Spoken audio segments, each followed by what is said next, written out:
All right, I thought I might just make a video on this and maybe upload it to YouTube later, because this is on a 2025 Santa Cruz, and the trailer hitch is more or less the exact same thing as the 2022 to 24, but the wiring harness is quite a bit different. The only difference on installing the trailer hitch between like the 2024 videos that exist is you still have to bring the trailer down, the extra wheel down, spare tire, 2 bolts there, 1 bolt there. And then over here with the exhaust on this side, the exhaust has this rubber gasket here, and then it's got, kind of hard to see behind the wheel, this one right here. That one's kind of a pain in the ass to remove, and I would advise getting the tool for that because using pliers was a pain in the ass. But anyway, that's more or less the same, but on the 2022 to 24, it has 3 of these hangers, and on this one it only has 2. But the wiring harness is going to be a bit different. Okay, so with the wiring harness, it comes with 3 parts instead of, I think it just had 1 before, because they want you to do all this wiring under the dashboard now. So what it comes with is 3 different pieces. This one's going to go under the dashboard, same as this little module. I'm not exactly sure what either of them does, but they're important apparently, because the old ones used to catch on fire and they had a recall on that. So the 2025, then this is the harness that's just going to go in the back. This is not the 7-pin. I have the SE. I couldn't get the 7-pin. Sorry if you need that one, but I'm sure it's more or less the same. But what we're going to have to do is we're going to get some plastic pry pieces, and we're going to pry this piece of plastic trim off. And then this just pulls right out like that. Literally, that was the first time pulling that out. Then here's our fuse panel, and we're going to get some better access to it to install these guys here in just a second. All right, we're again just in the driver's seat, and I didn't say it before, but do make sure you remove your negative ground terminal anytime you're working on electrical. I don't know if whoever's going to watch this video has done that before, but always make sure you remove your negative battery terminal. It's a 10mm socket. It just pulls right out from that negative battery. I've blown 2 master fuses because I didn't used to do that. I guess I didn't learn my lesson the first time, but anyway, back to this. I'm just using these plastic trim removal pieces that I got at Harbor Freight a while ago. Make sure you use plastic trim because metal is going to scratch up your new truck. So for me, the biggest gap was up here, and so I just got with my sharpest tool, went in here, boom, and there was like 1 tab here, here, the next one was here, here, and then we got to get the last one down here, it looks like. And then I'm going to see how this needs to pull away. I think I'm going to pull up here 1 second. Yeah, it was just 1 more piece up here that needed to be pulled away on the upper portion. So then it's got some clips going into the wall. It's kind of, well, oh no, it's not clips, my bad. It's just folded in there. Okay, so this piece is folded in there like that, and then it just closes like that. Boom. All right, and then with that out of the way, now we can actually access, apparently, the parts we need to put in. Okay, and then the next part we need to do for this, now that we've got this piece pulled away, is there are 2 screws, because they want us to pull out basically all of the trim on this dash right here, so that we can actually access what we need to put in. So we need to pull out this screw, which you can either use a Phillips, or you can use, I think it's a 10mm, and then another Phillips there, and 10mm, and then there's 6 pressure, like, the things that held this in. I don't know what they call those, but yeah, there should be like 1 here, here, and then like 4 others along the way. So I'll pull that out and show you what it looks like. Okay, yeah, so after these 2 come out, they were a little hard with a screwdriver. I think the 10mm would be better for getting them out, but there's a tiny little clip here right in the middle. I would recommend being so careful with that because I don't know if you've used plastic trims before, but these can break so easily. So be careful getting that one out. Then there's 1 over here in the corner. And then I misunderstood the manual. There's actually this over here on this, like under the steering wheel. So this is a little like plastic piece that pops upward. Let's see if I can show it again. Yeah. So I don't have a plastic trim removal small enough to get in there, but what you do is with a screwdriver is what I did, is just get in the top of that. And then from there you can open it up, and then it's just 1 more 10mm that you got to take out. Okay, and my bad on the size. That was actually, all of those are 8mm. I decided to try the wrench on it just to see what size they actually were. It's 8mm.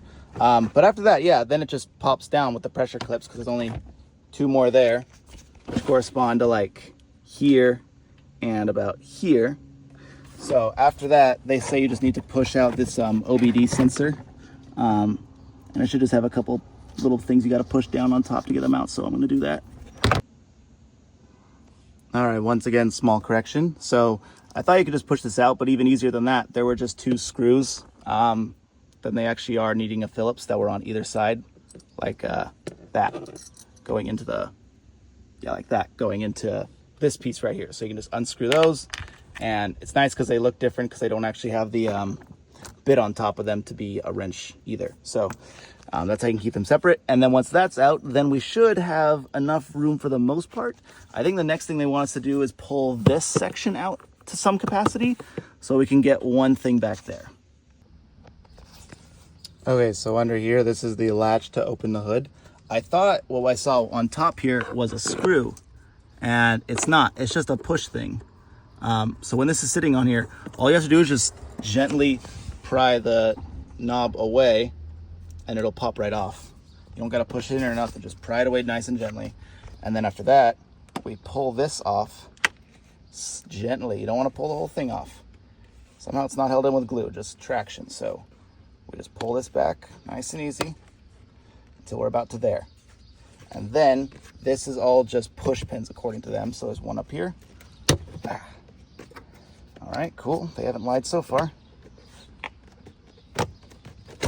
There we go. Stupid things getting in the way. All right, hold on.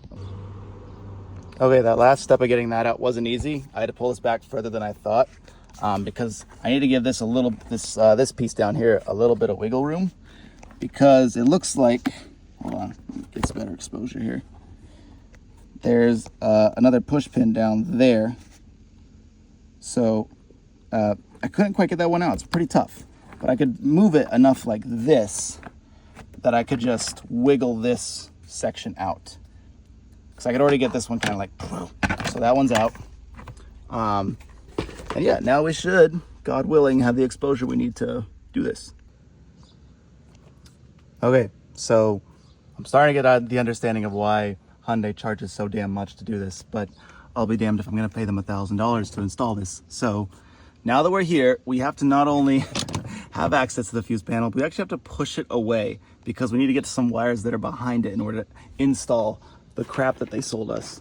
So it sounds like a lot, but it's annoying. We'll get through it together, it's okay. So there's one nut here, and then there's one up here, and oh damn it, where's the third one? I know they said there's a third one up here.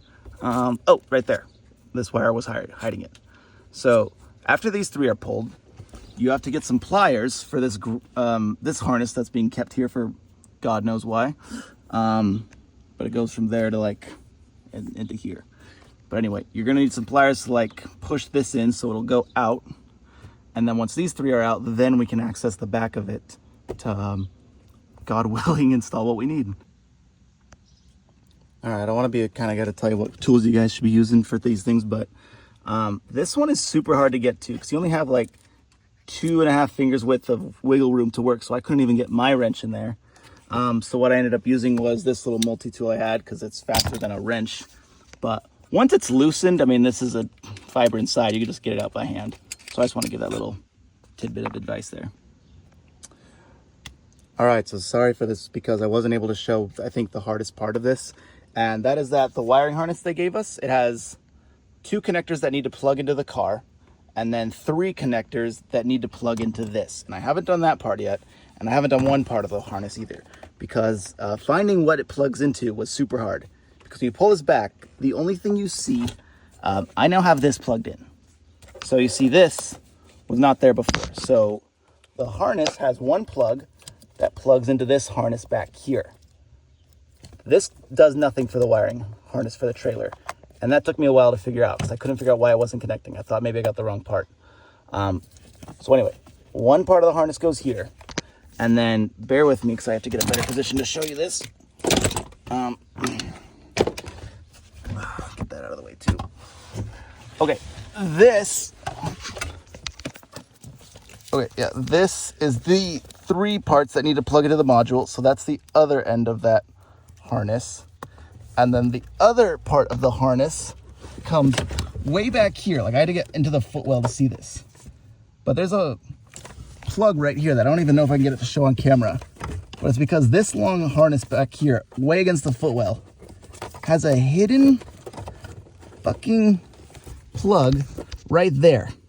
You can't see it. I had to just feel around until I found it. So this part of the plug, this part is the one that plugs into there in the back. And then from there, then we can deal with these 3 and the module in just a second.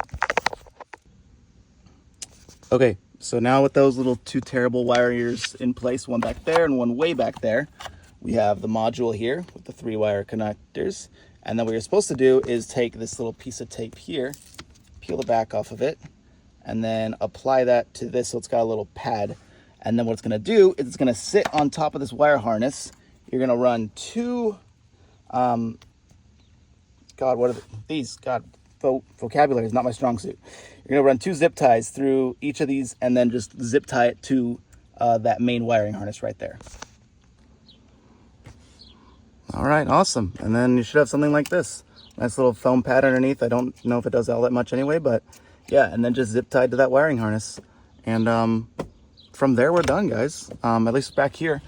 After that, it's just a matter of connecting this guy back in the backity back like normal, which you can find on another video, but I'll do it here as well, just in case you want that as well. Okay, so a little mini update. I'm just putting things back in case you wanted a little update on how to do it again. So first things first is get this panel back up. So again, that's 3 screws, 3 bolts, nuts, sorry, 1, 2, and 3. And then you've got this little clip that needs to go back into its place here. After that, you're gonna put this plastic trim piece in right here. It takes a little finagling. As far as the trim pieces, that was the hardest one to get back into place, but it was still relatively easy, straightforward. And then this one for the latch to put the hood down, it just literally pops back and you can like hit it like that and it'll go right on. Make sure you align it so you don't break it. And then after that, it's just the one under the dash and reconnecting this, and then we're done. This so far was the only piece that wasn't straightforward putting it back in. I couldn't like get it back with the weather stripping, so it's not glued on. So I just pulled it back, and then that made it so much easier to line it up and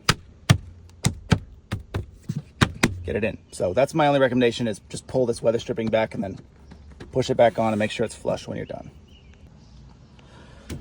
Okay, so now we're, sorry, give you some bearings. We're just at the back of the truck here on the driver's side. So we slide on back, come underneath, and we've got this panel right here. It's a protective plastic panel just behind the wheel, or just lateral to the trailer hitch. So originally it was kind of something like this being held up, and what it is, it's 2 plastic, I think they're 18 millimeter nuts, and I just use my torque wrench to fully take them off. The instructions say you can just loosen them, but I just shortcutted it. So after that, it's this protective covering right here that we just got to take off of this. And then that is supposed to fit onto this adapter for the 4-pin connector. And then after that, we just got to set up the ground wire. Yeah, all right, so this part of it was pretty straightforward. So again, just coming back here, we got this plugged in now. We took the protective cap off of it. This guy here, just a little push down right on top.